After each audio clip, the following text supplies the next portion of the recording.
جنگ میں سونے چاندی اور جواہرات کی تجارت کے لیے عبد الرحمن جوہری کا گھرانہ تھا۔ شہر کے صدر بازار میں سب سے بڑی دکان اسی کی تھی۔ بیرونی ممالک سے درآمد برآمد بھی انہی لوگوں کے ہاتھ میں تھی۔ محمد امین عبد الرحمن چودھری کا اکلوتا بیٹا تھا۔ دولت و عمارت کی چھاؤں میں اس نے آنکھ کھولی، اس لیے انتہائی ناز و نام کے ساتھ پرورش پائی۔ حد سے زیادہ لاڑ پیار نے اس کی زندگی کو غلط رخ پر ڈال دیا۔ ہاتھ میں پیسوں کی کمی نہیں تھی، جلد ہی اس کے دوستوں کا ایک حلقہ تیار ہو گیا۔ بری صحبتوں کا اثر اس کی زندگی پر بہت تیزی سے پڑنا شروع ہو گیا، یہاں تک کہ شہر کے اوباشوں، آواروں اور بدقماش لوگوں کی بھیڑ ہر وقت اس کے گرد جمع رہنے لگی۔ بہت ساری بری عادتوں کے علاوہ جوئی کی منحوس عادت اس کے گلے کا پھندا بن گئی۔ گھر کی دولت اسی نشانے پر صرف ہوتی رہی۔ افلاس کے سائے اس کی زندگی کے قریب ہوتے رہے، یہاں تک کہ اس مہلک آزار نے اسے تباہی کے دہانے پر پہنچا دیا۔ بزرگوں کی فرمائش پر سینکڑوں بار اس نے غور کیا، لیکن غارت گر دوستوں کی بزم میں پہنچ کر ہر بار اس کی توجہ ٹوٹ گئی۔ بیٹے کی غلط روی اور ہلاکت خیز روش سے باپ کے تمام ارمانوں کا خون ہو گیا۔ کاروبار کی ساری امنگیں سرد پڑ گئیں۔ گھر کا مستقبل تاریک سے تاریک نظر آنے لگا۔ باپ کا بجھا ہوا دل اس صدمے کی تاب نہ لا سکا۔ جگر کا خون سوکھنے لگا، رگوں کی آگ سرد پڑنے لگی اور دیکھتے ہی دیکھتے آنکھوں کی نیند، چہرے کی شادابی اور جسم کی توانائی زائل ہو گئی۔ اب باپ بستر علالت پر پڑا ہوا تھا۔ علاج پر لاکھوں روپے پانی کی طرح بہا دیا گئے، لیکن کھوئی ہوئی صحت واپس نہیں آ سکی۔ جسم کا روگ ہو تو علاج ہو سکتا ہے، لیکن بیمار دل کا کیا علاج ہو؟ سارے معالجوں نے جواب دے دیا۔ رات ڈھل چکی تھی، سارے شہر پر ایک خاموشی کا سناٹا طاری تھا۔ باپ کی حالت آج نہایت غیر تھی۔ منٹ منٹ پر غش طاری ہو رہا تھا۔ سارے خاندان کے لوگ سرہانے جمع تھے۔ امین بھی سر جھکائے ایک کنارے پر بیٹھا ہوا تھا۔ تھوڑی دیر بعد باپ کو ذرا سا افاقہ ہوا تو آنکھ کھول کر اس نے اشارے سے امین کو اپنے قریب بلایا اور آبدیدہ ہو کر بمشکل تمام یہ الفاظ کہے: بیٹا، اب میری زندگی کا چراغ بجھ رہا ہے۔ چند ہی لمحے بعد میں ہمیشہ کے لیے تم سے جدا ہو جاؤں گا۔ ہزار ارمانوں کے ساتھ خواجہ ہند کے دربار سے میں نے بھیک مانگی تھی۔ یہ حسرت قبر میں مجھے تڑپاتی رہے گی کہ ایک بار بھی تجھے اجمیر کی سرکار میں حاضر نہ کر سکا۔ زندگی مہلت دے تو خواجہ صاحب کی چوکھٹ پر سلام ضرور کرنا بیٹا۔ میری شرم عقیدت کا فرض ادا ہو جائے گا۔ تمہاری خانہ خراب زندگی کا غم لے کر اب میں ہمیشہ کے لیے تم سے رخصت ہو رہا ہوں۔ لا الہ الا اللہ کہتے ہوئے ایک ہچکی آئی اور مسافر ابدی نیند سو گیا۔ سارے گھر میں صفے ماتم بچھ گئی۔ رات بھر کوہرام برپا رہا۔ بیوہ ماں کی درد انگیز آوازاری سے سننے والوں کے کلیجے پھٹ گئے۔ امین کی حالت قابل رحم تھی۔ روتے روتے ہچکیاں بن گئی، آنکھوں تلے اندھیرا چھا گیا۔ اب اسے محسوس ہو رہا تھا کہ باپ کو کھو کر اس نے کس قدر بھیانک جرم کیا ہے۔ صبح ہوتے ہوئے شہر کے معززین اور احباب اقارب جمع ہو گئے۔ عبد الرحمن جوہری کی وفات پر سارا شہر سوگوار تھا۔ تجہیز و تکفین کے بعد جنازہ جس وقت گھر سے نکالا گیا، اس وقت ایک قیامت برپا تھی۔ شدت قرب سے گھر کا ہر شخص بحال تھا۔ بیوہ ماں تو منٹ منٹ پر بے ہوش ہو رہی تھی۔ امین پاگلوں کی طرح پیچھے پیچھے چل رہا تھا۔ شہر کے سب سے وسیع میدان میں نماز جنازہ پڑھی گئی۔ سارا مجمع قبرستان تک ساتھ رہا۔ لحد میں جنازہ اتارتے ہی امین چیخ پڑا: مجھے بھی اپنے باپ کے ساتھ قبر میں لٹا دو، میں اپنی زندگی سے بیزار ہو چکا ہوں۔ لوگوں نے ہاتھ پکڑ کر اسے الگ کیا اور ایک کنارے پر جا کر بٹھا دیا۔ تدفین کے بعد قبرستان سے سب لوگ واپس لوٹ گئے۔ امین کو بھی گھر تک پکڑ کر لایا گیا۔ عزیز و اقارب نے گھر والوں کو تسلی دی، صبر کی تلقین کی۔ تیسرے دن خاندان کے بڑے بوڑھوں نے امین کو بٹھا کر سمجھایا: بیٹا، جو کچھ ہونا تھا ہو گیا، خدا کی مشیت میں کسی کا چارہ نہیں۔ اب کشتی کے ناخدا تم ہو، اپنے باپ کی روح کو تسکین دینا چاہتے ہو تو اپنے آپ کو بدل دو۔ غلط صحبتوں سے توبہ کرو اور ایک شریف بیٹے کی طرح اپنے باپ کا کاروبار سنبھالو۔ اب اپنی بیوہ ماں کے لیے اس دکھ بھری دنیا میں تسکین کا سہارا تم ہی ہو۔ امین سر جھکائے اپنے بزرگوں کی باتیں سن رہا تھا اور آنکھوں سے آنسوؤں کی بارش ہو رہی تھی۔ آج پہلی مرتبہ امین جوہری اپنے باپ کے تنہا وارث اور کاروبار کے مالک کی حیثیت سے مسند پر بیٹھا تھا۔ اپنے سارے دوستوں اور ساتھیوں سے رشتہ توڑ کر اس نے پوری توجہ کاروبار پر لگا دی۔ دیکھتے ہی دیکھتے چند دنوں میں امین جوہری کی نیک نام شہرت سارے علاقے میں پھیل گئی۔ بیٹے کی سعادت مندی سے ماں کا اترا ہوا چہرہ بھی کھل اٹھا۔ اپنی ذہانت، نیک روی اور شرافت و سنجیدگی کی وجہ سے امین سارے قبیلے کی آنکھ کا تارا بن گیا۔ کاروبار کا دائرہ پہلے سے زیادہ وسیع ہو گیا اور خاندان کا وقار اپنے آخری نقطۂ عروج پر پہنچ گیا۔ خوشحالی کے یہی دن تھے، بہار کا یہی موسم تھا۔ بہار مسکراتی ہوئی شام و سحر تھی۔ یہی خورشید اقبال کی دوپہر تھی کہ اچانک گردش ایام نے پلٹا کھایا۔ سورج گہنانے لگا، باد خزاں دبے پاؤں صحن چمن کی طرف بڑھنے لگی۔ پھر شام و سحر کے چہرے تاریک ہو گئے، پھر خاندان کا وقار مجروح ہو گیا، پھر گھر کی پھیلی ہوئی رونقیں سمٹنے لگیں، قیامت آ گئی۔ پھر امین جوہری اپنے پرانے دوستوں کی محفل میں پہنچ گیا، پھر جوئے کی ریس شروع ہو گئی، پھر گھر کا سرمایہ داؤ پر لگنے لگا، بینک کا سارا سرمایہ جوئے کی بھین چڑھ گیا۔ ہوس کی آگ بجھانے کے لیے قرض کی طرف ہاتھ بڑھے، دل کھول کر ساہوکاروں نے سودی قرضے دیے اور کچھ دنوں کے بعد سننے میں آیا کہ دکان اور ساری جائیدادیں نیلام پر چڑھ گئیں۔ فرم کا نام ڈوب گیا، چند ہی دنوں میں ہرا بھرا چمن فنا کے گھاٹ اتر گیا۔ اب لوگوں کی زبان پر امین جوہری مر چکا تھا اور اس کی جگہ امین جواڑی نے لے لی۔ لوگ امین جواڑی کے سائے سے بھاگنے لگے۔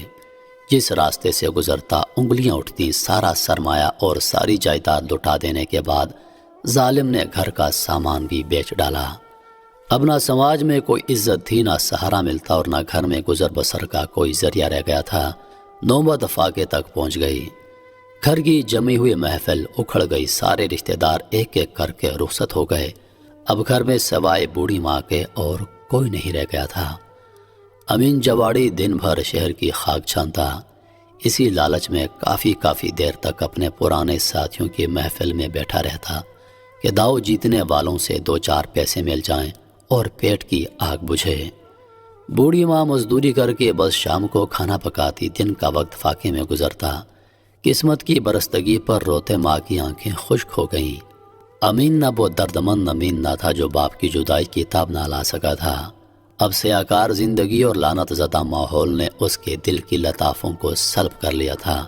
اب دل کی جگہ اس کے سینے میں پتھر کا ایک ٹکڑا تھا جس کے اندر زندگی کا کوئی گزارا نہیں تھا۔ ماں شدت غم سے پھوٹ پھوٹ کر روتی تو تسکین دینے کے بجائے ظالم ماں کو چھڑک دیا کرتا۔ ماں کی مامتا بھی عجیب دیوانی ہوتی ہے کہ اتنا سب کچھ ہو جانے کے بعد بھی امین اس کے کلیجے کا ٹھنڈک تھا۔ جب تک وہ اسے کھلا نہ لیتی خود نہ کھاتی، جب تک اسے دیکھ نہ لیتی رات کو سونا حرام تھا۔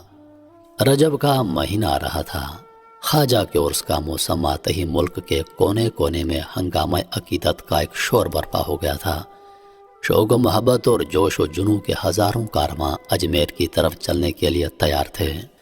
امثال دار جلنگ سے بھی خواجہ کے دیوانوں کا ایک بہت بڑا قافلہ روانہ ہو رہا تھا۔ ہر محلے میں اجمیر کی دھوم مچی ہوئی تھی۔ خواجہ کے پرشوق تذکرے سے مسلمانوں کی آبادیاں امین کی والدہ کو جب یہ خبر معلوم ہوئی تو تڑپ گئی۔ یکایک شوق کی دبی ہوئی چنگاری بھڑک اٹھی۔ بہت دنوں کا سویا ہوا درد جاگ اٹھا۔ غریبی، تنگ دستی اور زندگی کی بربادیوں نے خواجہ کی یاد کو بھی رقت انگیز بنا دیا تھا۔ ایک ٹھنڈی آہ بھر کر اس نے دل ہی دل میں خواجہ کو آواز دی، غریب نواز، ہم غریبوں کو بھی اپنی چوکھٹ پر بلا لیجئے۔ وقت نے ہمیں محتاج بنا دیا ہے، پاس ایک پھوٹی کوڑی نہیں۔ خوشحالی کے زمانے میں آپ کو بھول جانے کی ہمیں کافی سزا مل گئی۔ حضور ہماری خطا معاف کر دیجئے، اللہ کے واسطے میری سرکار ایک بار اپنی چوکھٹ پر بلا لیجئے، مرنے والی کی روح کو تسکین مل جائے گی۔ یہ کہتے کہتے پھوٹ پھوٹ کر رونے لگی۔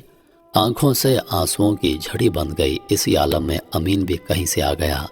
آج اس کی حالت بدلی ہوئی تھی۔ ماں کو روتا دیکھ کر بیٹھ گیا۔ ماں، یہاں رو کر اپنے قیمتی آنسو ضائع مت کرو، چلو اجمیر چلیں۔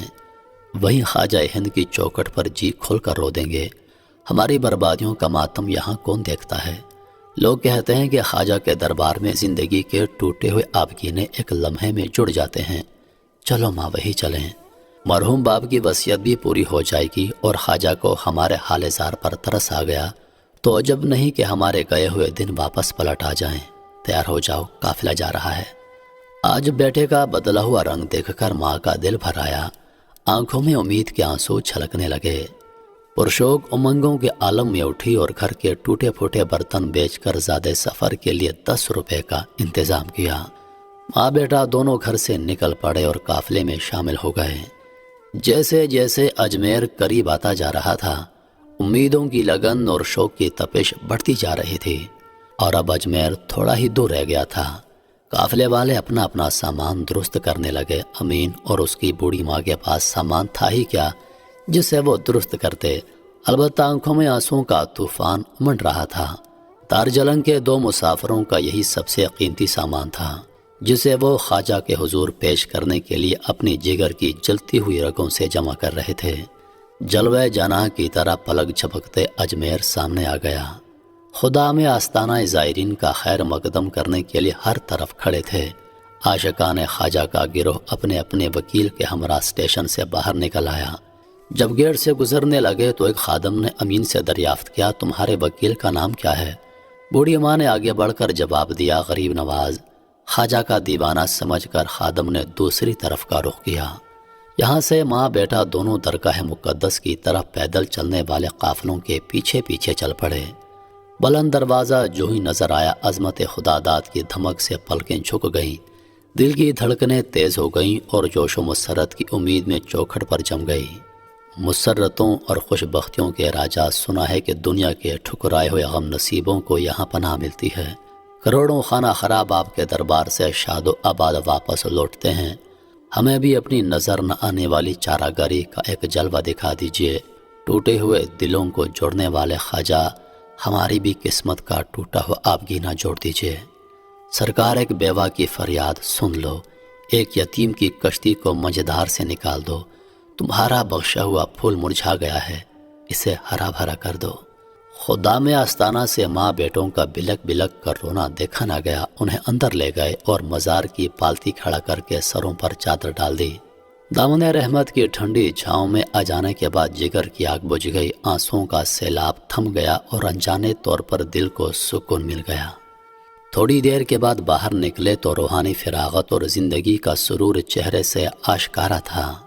بھوک نے ستایا تو لنگر خانے کے قطار میں کھڑے ہو گئے، بھیگ لی آسودہ ہوئے اور پھر چوکھٹ پر آ کر جم گئے۔ جب تک اجمیر میں رہے ماں بیٹے کا یہی معمول رہا۔ آج رجب کی 9 تاریخ تھی، میلہ ٹوٹ رہا تھا، قافلے روانہ ہو رہے تھے۔ عشاء کے لیے رخصت کی گھڑی قیامت کا منظر پیش کر رہی تھی۔ عقیدت مندوں کی گریہ وزاری سے ایک شور برپا تھا۔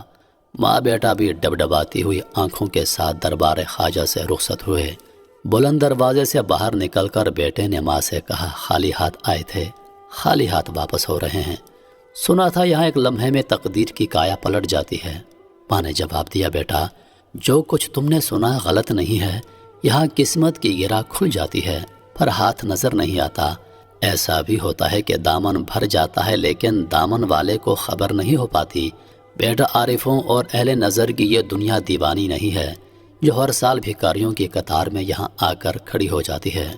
ماں بیٹے کو سمجھا رہی تھی اور بیٹا اس خیال میں سرگردہ تھا کہ پیچھے سے ایک آواز آئی۔ امین جواڑی پلٹ کر دیکھا تو ایک فقیر سڑک کے کنارے بیٹھا ہوا بھیک مانگ رہا تھا۔ امین نے ایک سائل سمجھ کر کوئی توجہ نہ دی اور آگے بڑھ گیا۔ فقیر نے پھر آواز دی، اس دفعہ آواز کے لہجے سے بے نیازی کا شکوہ ٹپک رہا تھا۔ ماں چلتے چلتے رک گئی، امین بھی ٹھہر گیا۔ دونوں واپس لوٹے اور فقیر کے پاس آ کر بیٹھ گئے۔ فقیر نے تیور بدل کر کہا، لا تیرے پاس جو کچھ ہے خواجہ کے نام پر رکھ دے۔ امین کو حیرت ہوئی لیکن ماں نے بغیر کسی تامل کے 5 روپے نکال کر رکھ دیے۔ عقیدتیں تیز ہو گئیں۔ دوزانو بیٹھ کر بوڑھی ماں نے پلکوں سے چوکھٹ کا بوسہ لیا۔ ایک رقت انگیز بے خودی کے عالم میں امین کو آواز دی، بیٹا یہی وہ چوکھٹ ہے جہاں کھڑے ہو کر تیرے مرحوم باپ نے بھیک کے طور پر تجھے حاصل کیا تھا۔ خواجہ صاحب کی چوکھٹ کے ساتھ تیری ہستی کا رشتہ اٹوٹ ہے۔ ماں کی بات ابھی ختم نہ ہونے پائی تھی کہ امین نے گھٹنا ٹیک دیا اور نہایت ادب کے ساتھ چوکھٹ کا بوسہ لیا۔ اس کے بعد فقیر نے ایک سکہ اس کے ہاتھ میں دیا اور کہا، اسے چھپا کر رکھ لے، خواجہ کی برکت سے تیری خوشحالی کے دن واپس لوٹ آئیں گے، جا سیدھے گھر چلا جا۔ پر امید امنگوں کے عالم میں فقیر کے پاس سے ماں بیٹے اٹھے اور تیزی کے ساتھ قدم بڑھاتے ہوئے اسٹیشن کی طرف روانہ ہو گئے۔ اسٹیشن پر پہنچ کر امید نے نہایت بے چینی کے ساتھ دریافت کیا، ذرا دیکھے ماں، فقیر نے کیا دیا ہے؟ دیکھا تو آنچل میں ایک گول چکنا پتھر پڑا ہوا تھا۔ امین کی ساری امیدوں پر اوس پڑ گئی، جھنجھلا کر ماں سے کہا، وہ 5 روپے بھی پانی میں گئے، اب راستہ کٹنا بھی مشکل ہے، افسوس، بڑی امید لے کر آئے تھے اور نہایت شکستہ خاطر ہو کر یہاں سے لوٹ رہے ہیں۔ دارجلنگ میں تو ایک ہی وقت کا فاقہ تھا، اب تو راستے بھر کا فاقہ کرنا ہوگا۔ کیا خبر تھی کہ فقیری کا لبادہ اڑ کر یہاں راہزن بھی راستوں میں بیٹھے رہتے ہیں۔ جھنجھلاہٹ میں ماں کے ہاتھ سے یہ پتھر لے کر پھینکنا چاہتا تھا کہ ماں نے اس کے ہاتھ سے چھین لیا۔ اسے رکھنے سے تیرا کیا بگڑتا ہے؟ سونے کی ڈلی نہ صحیح، خواجہ کے شعر کی یادگار تو ہے، گھر پڑی رہے گی۔ خدا خدا کر کے کسی طرح یہ قافلہ دارجلنگ پہنچ گیا۔ اس بار بھی اسے راستے میں کہیں روک ٹوک نہیں ہوئی۔ کئی دن کے فاقے سے ماں بیٹے نڈھال تھے۔ گھر پہنچتے ہی محلے پڑوس کے لوگوں نے کھانے کا انتظام کیا۔ دوسرے دن اپنی اپنی عادت کے مطابق صبح سویرے ہی اپنے ساتھیوں کی طرف نکل گیا۔ ساری محفلیں ویران ہو گئی تھیں، جوئے کے تمام مرکزوں پر خاک اڑ رہی تھی۔ امین کو اس نئی صورتحال سے حیرت ہوئی۔ دریافت کرنے پر معلوم ہوا کہ محکمہ انسداد جرائم کے ایک ہوشیار دستے نے سارے مراکز پر چھاپا مار کر سب کو رنگے ہاتھوں گرفتار کر لیا ہے۔ اپنے حق میں بھی اس نے خطرہ محسوس کیا اور فوراً گھر واپس لوٹ آیا۔ آج خلاف معمول دن کے وقت بیٹے کو دیکھ کر ماں کو بے حد خوشی ہوئی۔ اس کے دل نے اعتراف کر لیا کہ یہ خواجہ غریب نواز کی پہلی برکت ہے۔ دن کے وقت امین اپنے ساتھیوں میں پہنچ کر کچھ کھا پی لیا کرتا، اب وہ سہارا بھی اجڑ چکا تھا۔ آج سارا دن فاقے سے گزر گیا۔ جھنجھلاہٹ میں بات چیت پر ماں سے لڑ پڑتا۔ وہ 5 روپے اس کے ذہن سے نہیں اتر رہے تھے۔ غصے میں بھرا بیٹھا تھا کہ اس کی نظر اس چکنے پتھر پر پڑ گئی جو فقیر کے پاس سے ماں کو ملا تھا۔ عالم غیظ میں اٹھا اور پتھر کو اپنے گھر کی دیوار پر دے مارا۔ پتھر ٹوٹ گیا، لیکن زندگی کا ٹوٹا ہوا آبگینہ جڑ گیا۔ دیکھا تو بیش قیمت جواہرات کے ہزاروں ٹکڑے صحن میں بکھرے ہوئے پڑے ہیں۔ امین خوشی سے پاگل ہو رہا تھا۔ خواجہ صاحب کے ایک نگاہ کرم سے پھر خوشی کے دن پلٹ آئے۔ امین جواڑی پھر امین جوہری بن گیا۔ اب امین جواری کسی عام آدمی کا نام نہیں بلکہ جواہرات کی بین الاقوامی ایجنسیوں کا مالک تھا۔ خواجہ تیرے ڈھنگ نرالے۔